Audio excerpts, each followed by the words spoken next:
Do you want to know how was life in Europe in the 19th century? Let me paint a picture for you. Imagine being part of a vast empire where you couldn't even speak what you're thinking. You couldn't practice your own customs or religion, and you're denied every basic right that you have today. It's hard to imagine living in a place where you have no say in the decisions that affect your daily life. But this was the reality for many people in Europe during the 19th century. However, amidst all the unfairness and oppression, a powerful force emerged: nationalism. It was like a bright spark that lit a fire in the hearts of the people who had been oppressed for so long.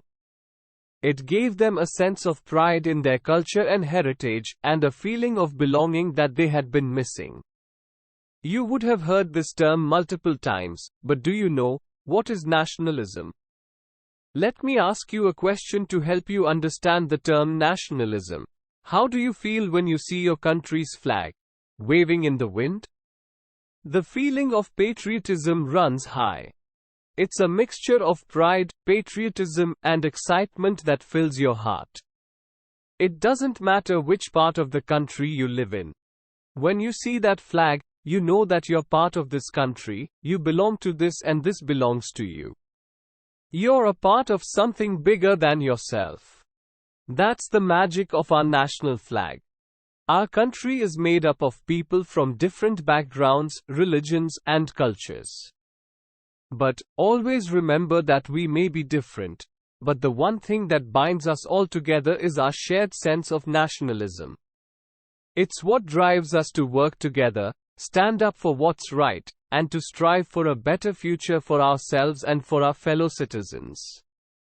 So, nationalism is a political and social ideology that emphasizes the importance of a shared national identity, culture, history, and often language, and promotes the interests and aspirations of a particular nation or group of people above those of others.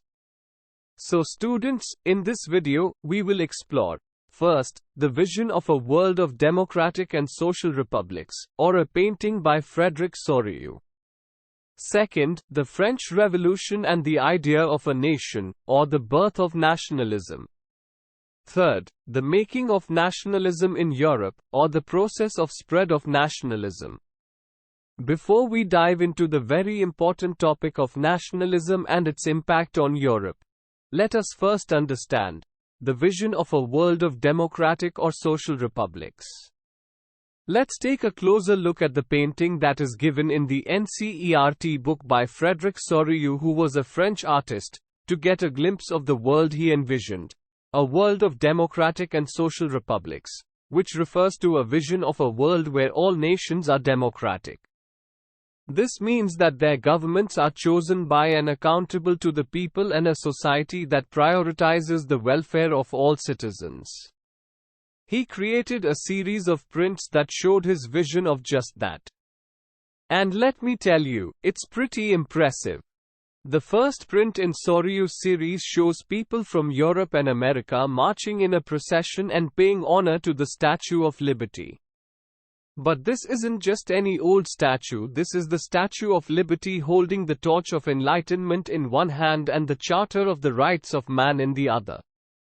The torch of enlightenment represents the ideas of progress and knowledge.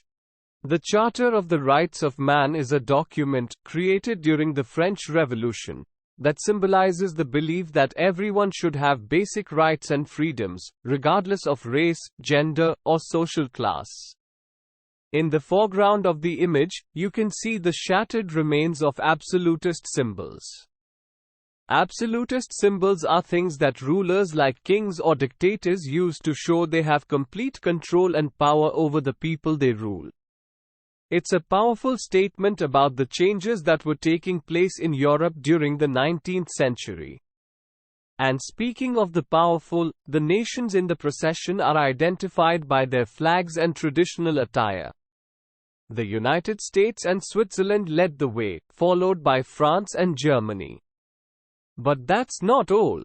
Other nations in the procession include Austria, the Kingdom of the Two Sicilies, Lombardy, Poland, England, Ireland, Hungary, and Russia. But wait, there's more. In the sky above, Christ, saints, and angels symbolize support among the nations of the world and people from different cultures. They have been used by the artist to symbolize brotherhood among the nations of the world. To summarize the painting, Soryu's use of symbolism highlights the power of unity and brotherhood among nations, fighting against the strong powers which have oppressed them for years, and his vision continues to inspire people today. It's incredible to think that this artwork was created over a century ago, yet its message is still relevant in today's world. Now, let's move on to our second topic, that is, the French Revolution or the idea of a nation. The French revolutionaries set the stage for the birth of nation-states in Europe. They played a significant role in creating a shared sense of identity and foster a sense of unity and pride among the French people by introducing ideas such as la patrie, that is, the fatherland, and le citoyen, which is the citizen. The revolutionaries didn't stop there. They also made significant changes to the political system. The Estates General was renamed the National Assembly and elected by active citizens, while a centralized administrative system formulated uniform laws for all citizens within the nation's borders. These changes helped to solidify the idea of a French nation-state. But the revolutionaries didn't just want to create a strong French nation-state. They believed that it was the destiny of the French nation to free the people of Europe from despotism or dictatorship. They spread the idea of nationalism through their armies during the Revolutionary Wars, bringing significant changes to other European nations. The rise of Napoleon and the introduction of the Napoleonic Code in 1804 brought even more changes to Europe. In the Dutch Republic, Switzerland, Italy, and Germany, Napoleon simplified administrative divisions, abolished the feudal system, and freed peasants from serfdom and manorial dues, which is the fees that peasants or serfs of farmer owed to the nobles who were their landlord. Trade restrictions were removed in towns, while transport and communication systems were improved. This newfound freedom benefited peasants, artisans, workers, and new businessmen. So, students, the emergence of nation-states in Europe was a complex process with many different factors at play. The French revolutionaries and Napoleon played a significant role in shaping the modern European nation-state, and their legacy can still be felt today. Now that you have understood the topic, you must practice short and long answer questions on EduRev. This will help you understand the variety of questions that will be asked in the exam. With the second topic covered, it's time to move on to the third one, which is the making of nationalism in Europe. Just like the French Revolution, there were different movements going around in different parts of Europe. Also, this topic is very interesting and complex because the countries in Europe consist of lots of variety in terms of culture, language, religion, or others. It's a story of kingdoms, duchies, cantons, and empire, where people spoke different languages, belonged to different ethnic groups, and had their own autonomous rulers. So, in this topic, we will study, first, different nation-states in Europe. Second, the aristocracy and the new middle class. Third, the ideology of liberalism. Fourth, conservatives. Fifth, the revolutionaries. And how each of them contributed to the making of nationalism in Europe. Starting with the different nation-states in Europe. In Germany, Italy, and Switzerland, there were many divisions among the people. Each group had its own identity and culture, often speaking different languages. The same was true for the Habsburg Empire, which ruled over Austria-Hungary. It encompassed many regions, including the Tyrol, Austria, the Sudetenland, Bohemia, Lombardy, and Venetia. The aristocracy in Bohemia was mainly German-speaking, while the Italian-speaking provinces were mainly ruled by the Austrians. In Hungary, the population was divided into two halves, with one speaking Magyar and the other various dialects. In Galicia, the aristocracy spoke Polish, and there were other subject peasant peoples living within the boundaries of the empire, including Bohemians, Slovaks, Slovenes, Croats, and Rumains. Despite their differences, these diverse groups shared a common loyalty to the emperor. But this bond did not foster a sense of political unity. It was difficult for these groups to come together and form a cohesive nation-state because of their varied identities and cultures. So, the story of Europe in the 19th century is one of diversity and complexity. But how did nationalism and the idea of nation-states emerge? So, let us now study about the aristocracy and the new middle class. Politically and socially, a small group of people held a dominant position on the continent. We're talking about the aristocracy, the landowning elite who spoke French and controlled the society. Meanwhile, the vast majority of the population consisted of the peasantry, who worked the land and lived in poverty. But all of that was about to change, thanks to the onset of the Industrial Revolution in England. Suddenly, new social groups emerged, including the working class, who toiled in factories, and the middle class made up of industrialists, businessmen, and professionals. These groups were educated and liberal-minded, and they started to challenge the status quo. As aristocratic privileges were abolished, concepts of national unity began to gain traction.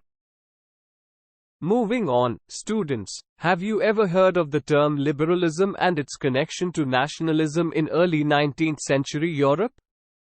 Liberalism, derived from the Latin word liber, meaning free, was a revolutionary concept for the new middle classes. It emphasized individual freedom and equality before the law, but unfortunately, only property-owning men had the right to vote and get elected, while women and men without property were excluded from political rights. This inequality led to the formation of opposition movements that demanded equal political rights, and economic liberalism advocated for free markets and the elimination of state-imposed barriers on the movement of goods and capital.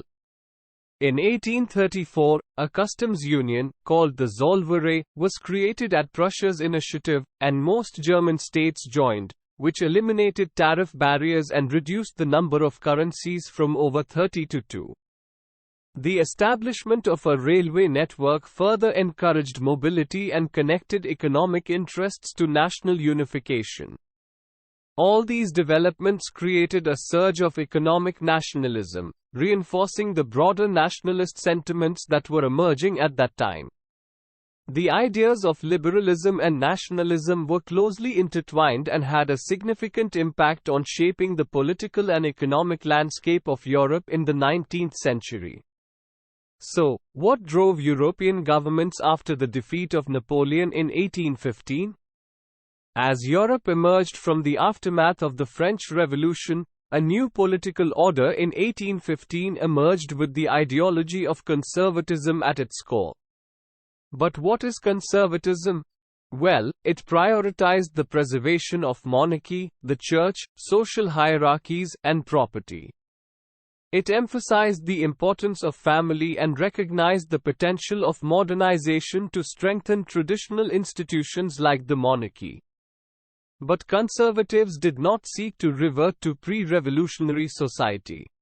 Instead, they believed that a modern army, efficient bureaucracy, a dynamic economy, and the abolition of feudalism and serfdom could enhance the power of autocratic monarchies.